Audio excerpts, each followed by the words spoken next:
Una apacible mañana de verano del año 793 después de Cristo, nace la era vikinga.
Sus orígenes hay que buscarlos en el ataque al monasterio cristiano de Lindisfarne, en la costa noroeste de Inglaterra.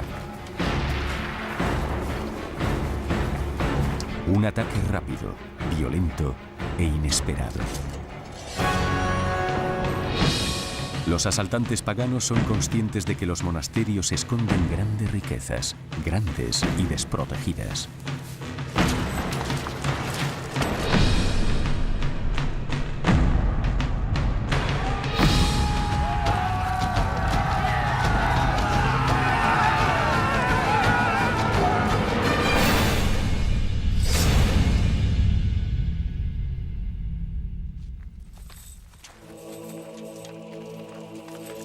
La noticia se propaga rápidamente por toda Europa.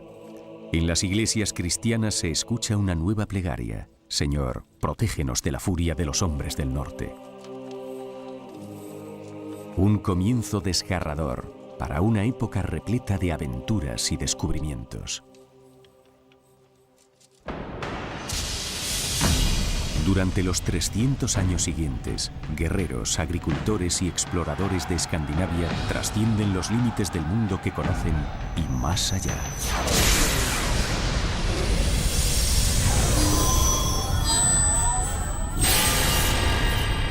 Vikingos, un viaje hacia nuevos mundos.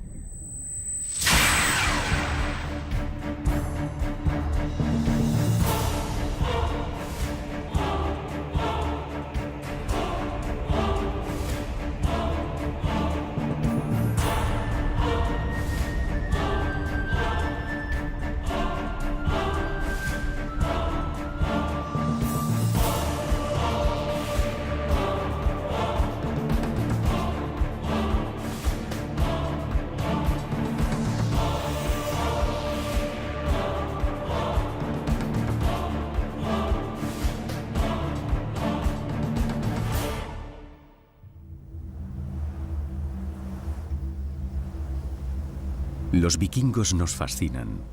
Sin embargo, hay algunos hechos que no son verídicos. Los vikingos no tenían miedo a la niebla. Al contrario, se aprovechaban de ella para realizar sus incursiones.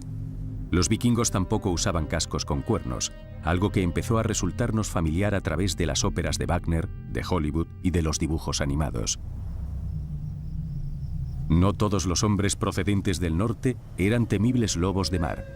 Durante la Edad Media, casi toda la población trabaja en el campo, y los vikingos no eran una excepción. El asalto a Lindisfarne es el resultado de un viaje en pos de nuevas riquezas, fama y, sobre todo, nuevos territorios. Antiguamente, los habitantes de lo que hoy conocemos como Noruega, Suecia y Dinamarca eran conocidos como comerciantes. En el siglo VIII esto cambió rápidamente gracias a un importante descubrimiento tecnológico: los barcos vikingos. Los barcos vikingos afianzaron la era vikinga. Los guerreros y exploradores vikingos viajaban a bordo de revolucionarias embarcaciones, cuyas proas con forma de dragón inspiraban pavor. Los comerciantes, exploradores y colonos vikingos empleaban un tipo especial de embarcación llamada nor, de mayor envergadura, con el fin de transportar por el océano mercancías, ganado y gente.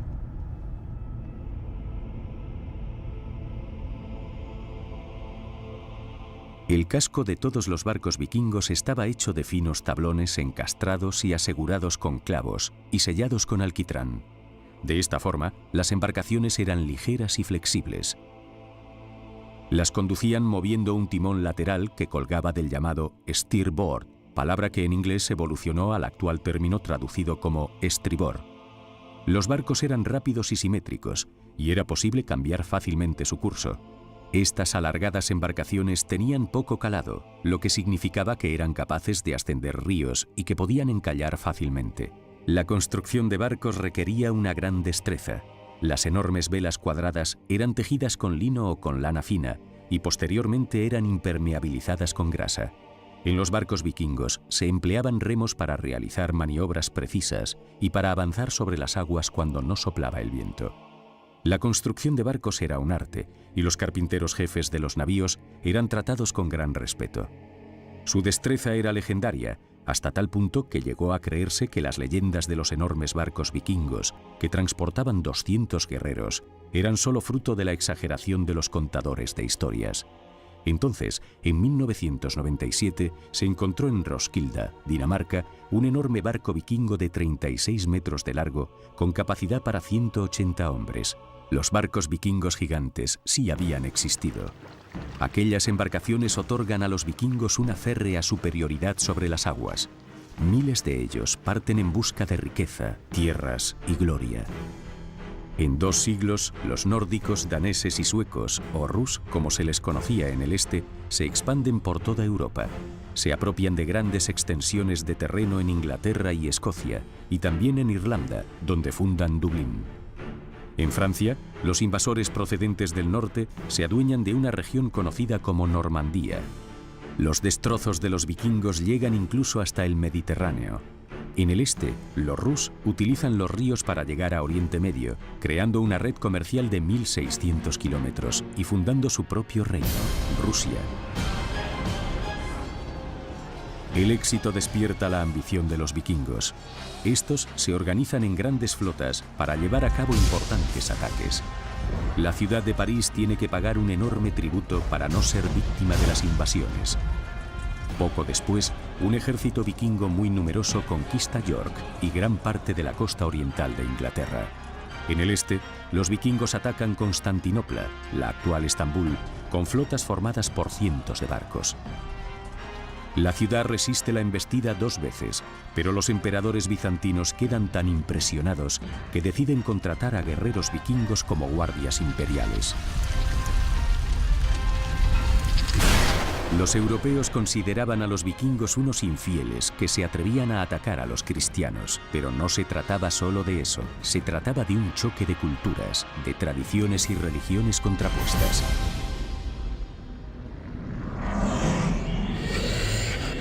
Gigantes, enanos, bestias y dioses conforman el panteón vikingo. Los guerreros que mueren blandiendo la espada se ganan un lugar en Valhalla, un paraíso que ofrece una segunda vida llena de guerras y festines. Aquí, los dioses vikingos son mortales, se les puede tender emboscadas y pueden perder batallas.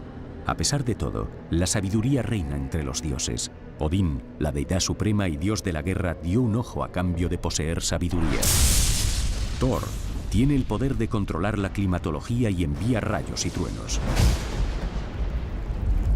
Frey da fertilidad a la naturaleza, a la gente y a sus campos. Estos dioses continúan presentes en nuestra vida diaria. El miércoles es el día de Odín, el jueves el de Thor y el viernes el de Frey, algo evidente en los nombres de los días de la semana en inglés. Al sur y al este de sus dominios, los vikingos se ganan su fama de asaltantes y guerreros. En Occidente se convierten principalmente en colonos y exploradores. Se apropian por completo del Atlántico Norte. Tras ocupar varias islas pequeñas, encuentran una isla enorme que hasta entonces solo había estado habitada por un contado número de monjes irlandeses. Allí los vikingos erigen un nuevo mundo.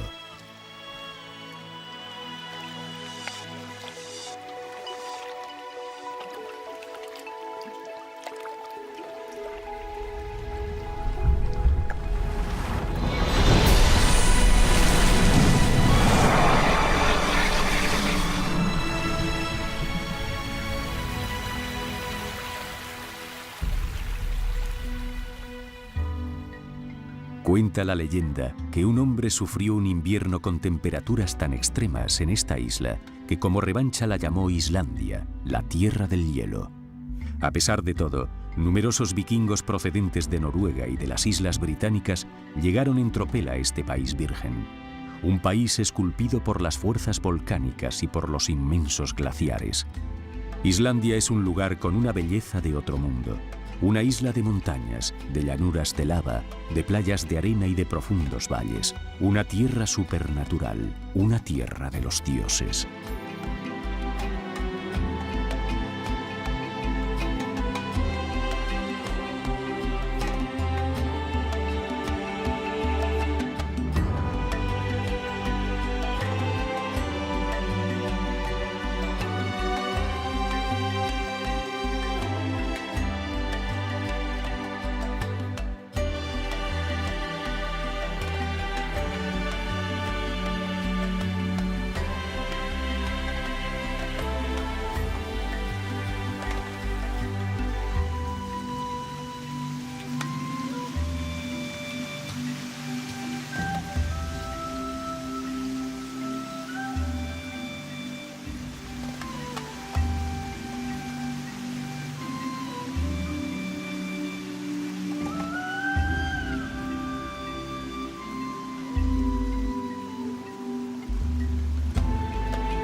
En Islandia, los vikingos, principalmente granjeros, encuentran lo que tanto ansiaban: abundante tierra fértil.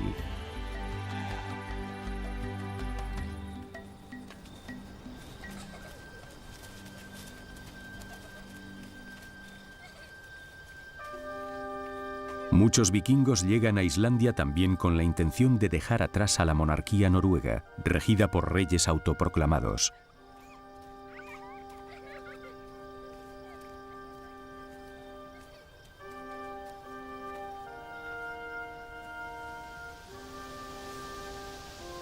En este nuevo país, los colonos se reparten el terreno haciendo uso de la costumbre originariamente denominada landnam, según la cual un hombre libre puede apropiarse de un terreno tan grande como el territorio que pueda recorrer en un día.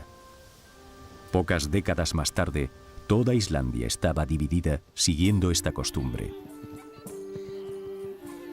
Me llamo Leif el Afortunado y soy hijo de Eric. Nací en una granja en Islandia. Allí aprendí las destrezas y las costumbres típicas de mi pueblo. Aprendí a valorar virtudes como la sabiduría, el valor y la justicia, y a honrar a los guerreros, a los poetas y a los artistas. El arte está presente continuamente en nuestras vidas. Lo potencia todo, desde nuestras posesiones más preciadas hasta los objetos más comunes. Siempre he estado orgulloso de mi familia y de mi clan. Como cualquier vikingo, me he esforzado por destacar en varios campos.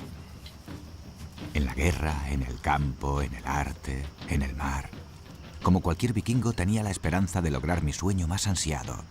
Una reputación favorable, ya que la fama solo sobrevive a aquellos que se la han ganado. Tenía la esperanza de que nuestros poetas, los escaldos, contaran nuestra historia con palabras bien escogidas y que se transmitiera de generación en generación.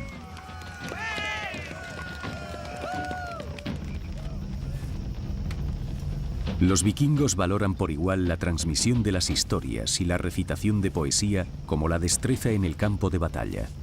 Pero a pesar de que poseían un alfabeto propio, las runas, la historia y la tradición descansan fundamentalmente en la palabra hablada. Por suerte, 2 siglos después de que Leif existiera, los islandeses escribieron todas estas historias, incluyendo la vida de Leif. El conjunto de estas forma lo que se conoce como las sagas islandesas. La palabra saga simplemente significa lo que se contaba. Las sagas contienen una mezcla de historia, poesías, mitos y fábulas religiosas.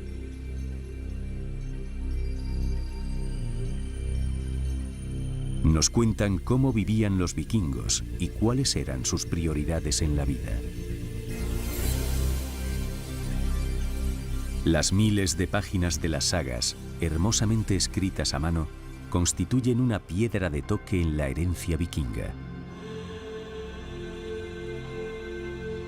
Las sagas son consideradas uno de los documentos más importantes de la Edad Media. Se conservan en una cámara de seguridad y son responsabilidad permanente de los vigilantes de las sagas.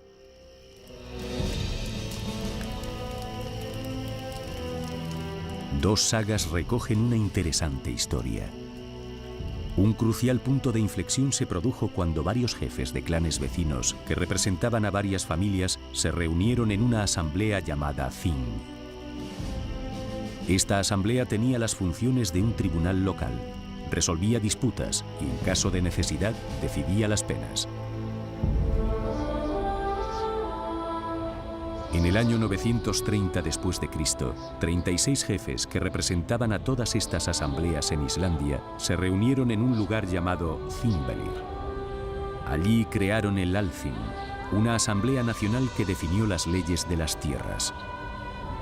Cada verano, cuando se reunían, un portavoz recitaba el código de memoria, añadiendo leyes o reglas nuevas. Actualmente sigue siendo la asamblea nacional activa más duradera del mundo.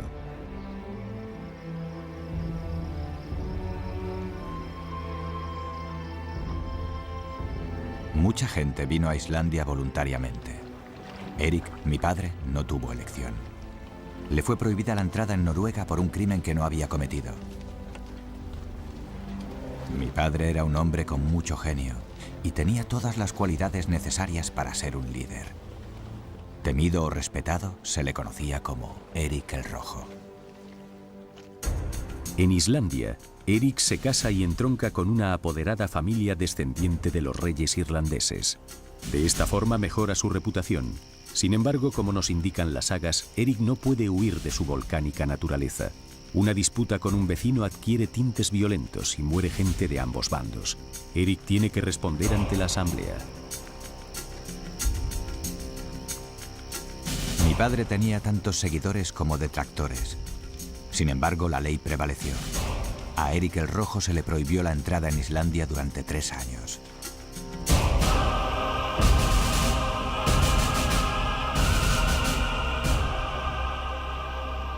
Erik, mi padre, aprovechó al máximo el tiempo que estuvo en el exilio. Se dirigió a una tierra desconocida, en el oeste, una dirección hacia la que iban los marineros que se perdían en alta mar. Los vikingos viajaban sin emplear mapas ni brújulas. Se fiaban de las pistas que les daba la naturaleza, del sol, de las estrellas, de la presencia de aves marinas y del color del agua. A pesar de todo, muchas veces se perdían. A veces los marineros utilizaban cuervos, mensajeros míticos del dios nórdico Odín. Si soltaban un cuervo a unos 370 kilómetros de la costa, este se dirigiría hacia tierra firme.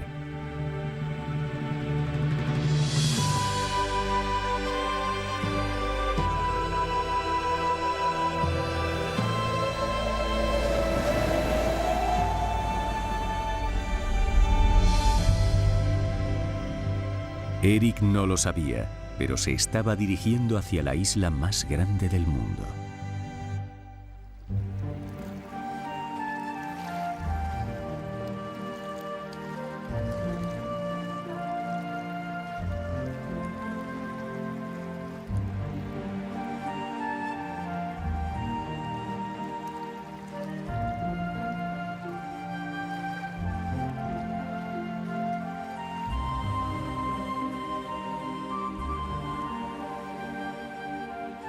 Durante 3 largos años, Erik exploró la costa occidental de la isla. En aquellos tiempos el clima era más cálido que hoy.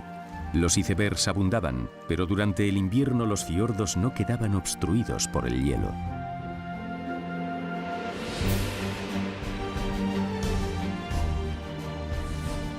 El 85% de esta isla está cubierto por capas de hielo de hasta 3 kilómetros de grosor. Una tierra agreste, montañosa y yerma, pero Erik descubrió terrenos fértiles alrededor de los fiordos del suroeste de la isla.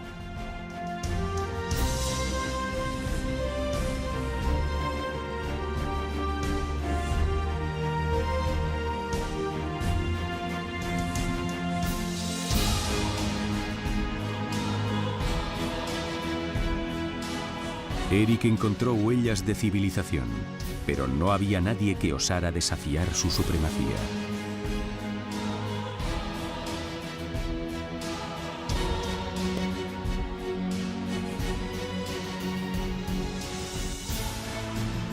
Con el fin de que este lugar llamara la atención a una comunidad de granjeros, decidió llamar a esta isla Groenlandia, en inglés Tierra Verde. Cuando finalmente concluyó su exilio, Erik regresó a Islandia y reunió a voluntarios para asentarse en aquellas lejanas tierras. Un total de 25 barcos llenos de cientos de personas partieron hacia aquellas latitudes, cargados de todo lo necesario para empezar una nueva vida en un lugar desconocido. Aquella gente tenía fe en Erik el Rojo. Nuestro viaje no fue tan bueno como esperábamos.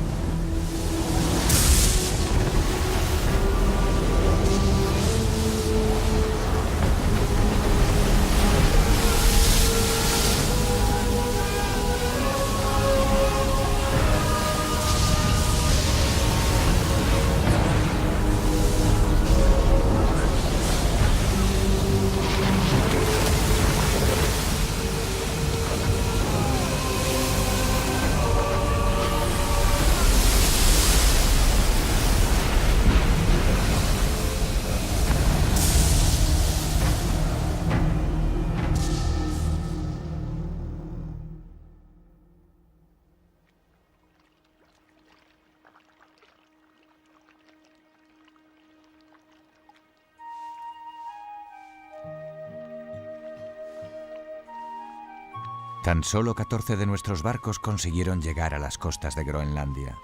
11 de ellos dieron la vuelta o se perdieron por el camino. Nosotros no desistimos. Mi padre se negó a que cayera en el olvido la inspiradora promesa de esta nueva tierra.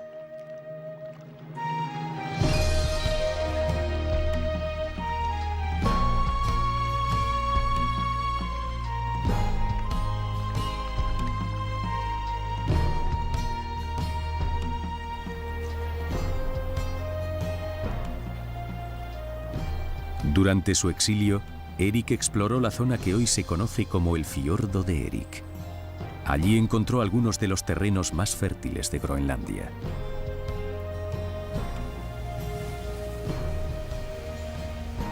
Erik gobernó esta isla desde aquí, desde esta granja llamada Brattahlid, o pendiente empinada. Bajo su liderazgo, el asentamiento vikingo más occidental se convirtió en una próspera colonia. Al mismo tiempo que muchos vikingos se convertían al cristianismo en todo el mundo, la mujer de Erik, Tjódild, se hizo construir una capilla en su granja y educó a sus hijos en la nueva fe. Sin embargo, Erik permaneció adorando a los dioses nórdicos.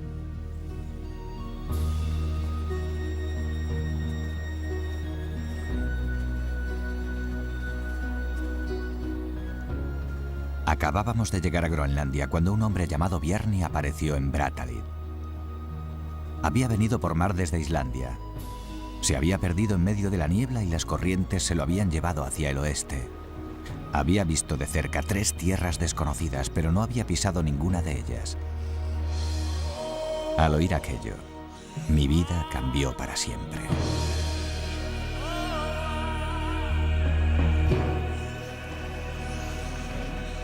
Mi gran momento llegaría 15 años después. Me había granjeado el respeto de mis iguales y tenía el carácter necesario para ejercer de líder. Sin embargo, todavía tenía que labrarme un nombre y conseguir imponerme nada menos que a la figura de Erik el Rojo.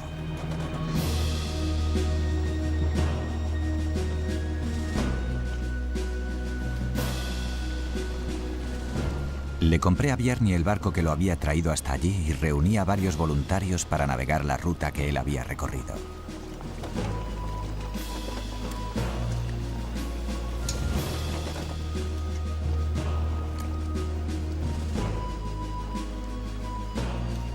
Llevaba soñando con descubrir aquellas nuevas latitudes desde mi niñez. Solo deseaba que mi viaje valiera la pena.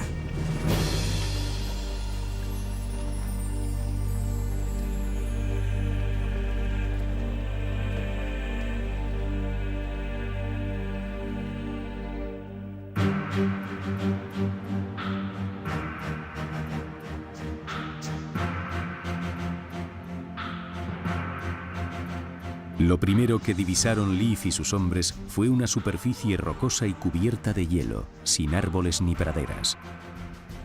Al contrario que Bjarni, Leif estaba ansioso por pisar tierra firme. Bautizó aquella tierra con el nombre de Helluland, o Tierra de las Rocas Planas.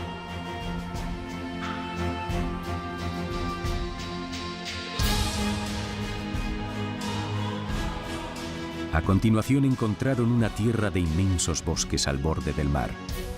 Aquello despertó un gran interés entre la gente de un país como Groenlandia, donde los árboles no superaban en tamaño a las personas. Desembarcaron. Leif llamó a aquel territorio Markland, o Tierra de Bosques. Leif y sus hombres recorrieron durante más de un día toda la costa de Markland, admirando sus extensas playas de arena blanca. En las sagas se hace referencia a ellas como las playas maravillosas.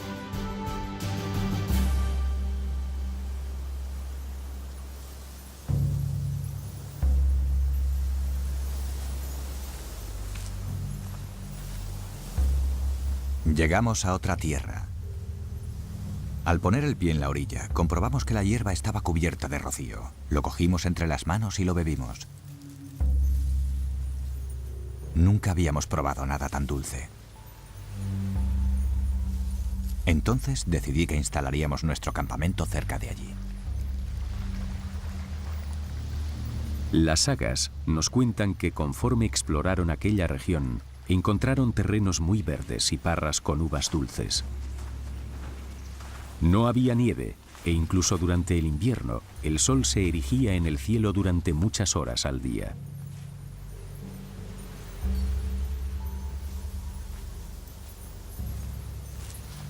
Leif llamó a esta nueva tierra Vinland. Sin embargo, varios siglos más tarde, los expertos se cuestionaron: ¿de veras existieron Helluland, Markland y sobre todo Vinland? En el siglo XIX empezaron a escucharse muchas interpretaciones de las sagas. Los sabios empezaron a investigar en qué lugares podían haber crecido uvas silvestres, y en primer lugar dirigieron su atención hacia Cape Cod, después hacia Newport, Rhode Island e incluso hacia Nueva York. Otros expertos sugirieron que el Golfo del río San Lorenzo o las costas de Nueva Escocia podían haber sido en su día Vinland. Las sagas de Vinland contienen información contradictoria sobre quién había descubierto qué y dónde. A lo que hay que añadir la falta de pruebas. Los escépticos se preguntaron si era posible confiar en modo alguno en las sagas. Mucha gente continuaba creyendo que Cristóbal Colón había descubierto América, como indicaban los libros de texto. Una pareja de noruegos, el explorador Helge Ingstad y la arqueóloga Anne Steen Ingstad, se propusieron resolver el misterio de Vinland. En 1953, Helge Ingstad realizó el primer viaje a la Brattahlid de Erik el Rojo, donde empezó a sopesar que quizá Vinland podría encontrarse más al norte de lo que inicialmente había pensado. Sus impresiones fueron refrendadas por el mapa Skalholt. Dibujado en 1590, en él se puede ver Groenlandia, Helluland y Markland, así como un promontorio de Vinland, que recuerda a la gran península norte de Terranova. En el verano de 1960, Helge Ingstad recorrió en barco la costa de Terranova. Se fue deteniendo en cada uno de los pueblos de pescadores que encontraba para preguntar por aquellos antiguos lugares, pero solo obtuvo caras de desconocimiento. Sin embargo, cuando llegó a su último destino, Lance Meadows, un pescador llamado George Decker mencionó unas antiguas ruinas indias. Al ver aquellos restos en el suelo, Ingstad recordó los asentamientos nórdicos que había visto en Groenlandia. Habían pasado miles de años, pero solo se habían acumulado 15 centímetros de historia sobre los restos de aquellas 3 casas vikingas y 5 pequeñas construcciones. Anne Steen Instad dirigió durante 7 años una excavación arqueológica en L'Anse aux Meadows. Allí encontró pruebas irrefutables de que antiguamente aquello había sido un asentamiento vikingo. Las pruebas realizadas con carbono determinaron que los orígenes de la zona se remontaban al año 1000, cuando se decía que Leif Erikson había viajado a Vinland. Las sagas estaban en lo cierto. El itinerario seguido por Leif ya no dejaba lugar a dudas. La isla de Baffin era Helluland y Labrador, Markland. Al caminar por esas tierras, Leif Erikson había pisado por primera vez América 500 años antes que Colón. Utilizando L'Anse aux Meadows como puerta de acceso, los vikingos atravesarían el Golfo de San Lorenzo y se adentrarían en una inmensa región llamada Vinland. Tenía muchas esperanzas puestas en Vinland como nuevo asentamiento vikingo. Pasé un año explorando y almacenando víveres antes de regresar a Groenlandia. Pero pocos años después, mi padre, Erik el Rojo, murió allí y yo me convertí en jefe. Nunca regresé a Vinland. Sin embargo, se producen más expediciones, incluida una encabezada por el hermano de Leif, Thorvald.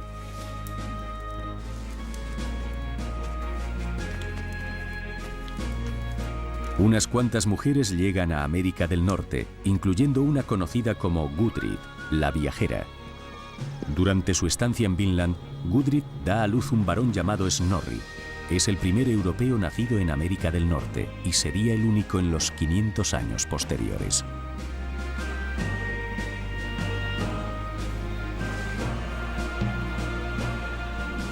En el transcurso de una década, parte de la familia de Leif viaja varias veces a L'Anse aux Meadows.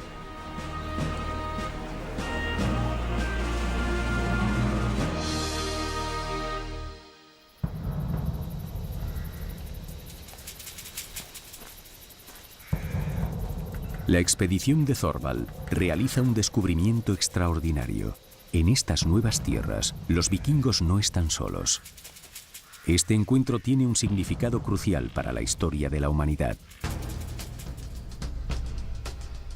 Desde el principio de los tiempos, nuestros antepasados habían emigrado por toda la Tierra. Habían atravesado Europa y Asia, habían pisado el continente americano y habían llegado hasta los confines de la Tierra. Cuando los vikingos pisaron tierra firme en América del Norte, la humanidad ya había recorrido todo el globo. Cuando las miradas de los vikingos y de los nativos se cruzaron, el mundo de repente disminuyó en tamaño.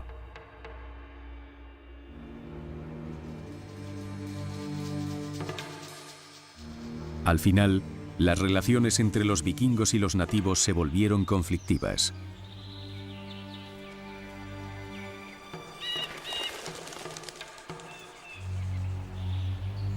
En una de las sagas, leemos que en una ocasión Thorvald Eriksson atacó a 9 nativos mientras dormían. 8 de ellos murieron y 1 consiguió escapar.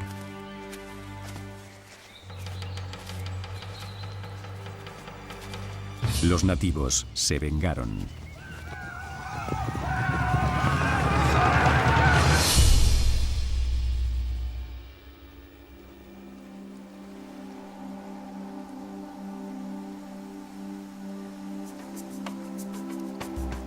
La muerte de Thorvald demostró que el conflicto con los nativos constituía un importante obstáculo para un asentamiento vikingo permanente.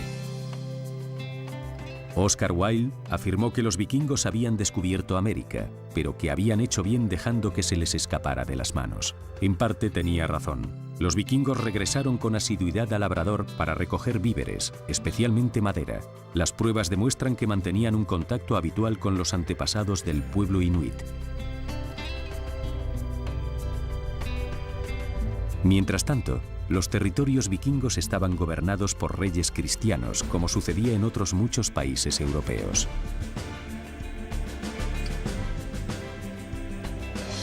En lugares como Normandía, Inglaterra o Rusia, los vikingos se mezclaron con la población local, de tal forma que dejó de ser posible emplear fielmente el término vikingo. Curiosamente, fue un descendiente de vikingos quien puso fin a la era vikinga en Europa. El duque Guillermo de Normandía lideró un ejército de caballeros franceses y atacantes vikingos para derrotar al rey inglés Harold en la batalla de Hastings en el año 1066 después de Cristo. Este hecho quedó inmortalizado en el tapiz de Bayeux, una increíble narración bordada en casi 70 metros de lienzo.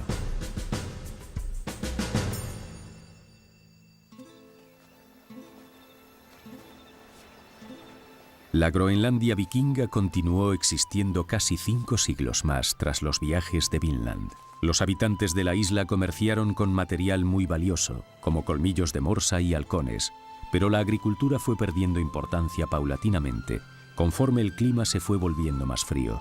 La adaptación pudo haber significado seguir un estilo de vida más similar al de los inuit, pero los habitantes de Groenlandia insistían en vivir como europeos. El último acontecimiento del que se tiene constancia en Groenlandia es una boda en la iglesia de Valsi el 16 de septiembre de 1408. Varias décadas más tarde, los vikingos habían desaparecido de Groenlandia.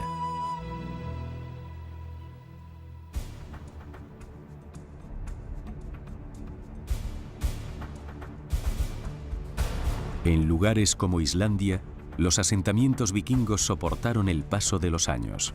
Todavía hoy continúa sobreviviendo parte de la cultura vikinga en la zona. En su isla salvaje y paradisíaca, los islandeses hablan una lengua que los vikingos habrían podido comprender. En los colegios, los niños leen las sagas escritas hace tantos siglos. Significa un vínculo con el pasado de un valor incalculable. Más allá de la imagen guerrera y de las numerosas conquistas, el legado más valioso de los vikingos lo constituyen su amor por las palabras, su pasión por la memoria, su sentido de la belleza y su afán por explorar el mundo en busca de un destino mejor en el que asentarse y prosperar. Todavía hoy se respira en todo el mundo la fascinación por el mundo vikingo. Miles de empresas, productos, nombres de equipos de deportes e incluso sondas espaciales llevan con orgullo la palabra vikingo. Es una etiqueta honrosa, un símbolo del amor por la conquista y por la exploración. El valor más profundo de los vikingos continúa vivo.